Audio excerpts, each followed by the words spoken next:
तो वेलकम है आपका फिर से एक न्यू वीडियो में और मेरे इस चैनल हुदा एयर कंडीशनर में। जैसा कि यहाँ पे आप देख सकते हैं, स्प्लिट एसी है। ठीक है, इंडोर यूनिट है। और यहाँ पे आप देख सकते हैं ड्रेन ट्रे इतना चौक हो चुका है, इतनी मतलब गंदगी है उसके अंदर।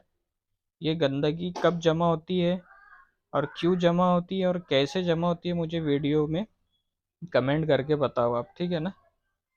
तो इसका प्रॉब्लम ये आता है क्योंकि ये है एसी ड्रेन ट्रे अटैच वाला।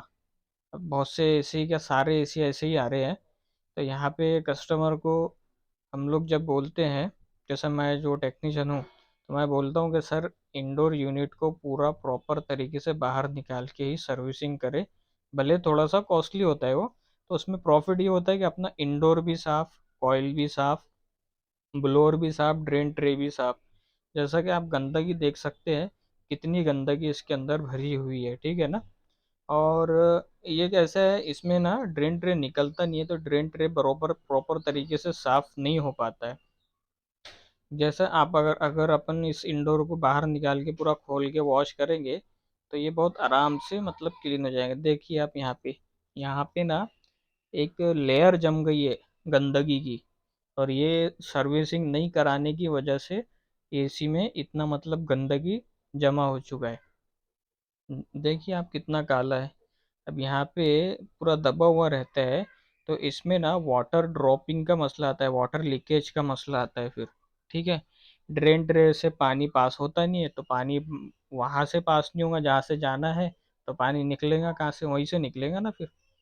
यहाँ पे देखिए आप कितनी गंदगी है, हालांकि इसको सिर्फ ड्रेन ट्रे ही साफ किया है अभी। ब्लोर तो वॉश करना बाकी है।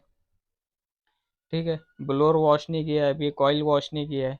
तो ये मतलब इंडोर, अपना इंडोर पूरा बकेट भर जाती है जब इसको जेट पंप से सर्विसिंग करते हैं। वाटर लीकेज का प्रॉब्लम यही आता है। फिर आगे चल के प्रॉब्लम ये भी आता है कि ब्लोअर के थ्रो के साथ में मॉइस्चर बाहर फेंकता है, दूसरा ऑप्शन ही नहीं रहता है ना। पूरा चोकिंग हुआ हुआ है, वीडियो में देख ले आपने। तो आगे भी ऐसी वीडियो के लिए हमारे चैनल को सब्सक्राइब करके रख ली।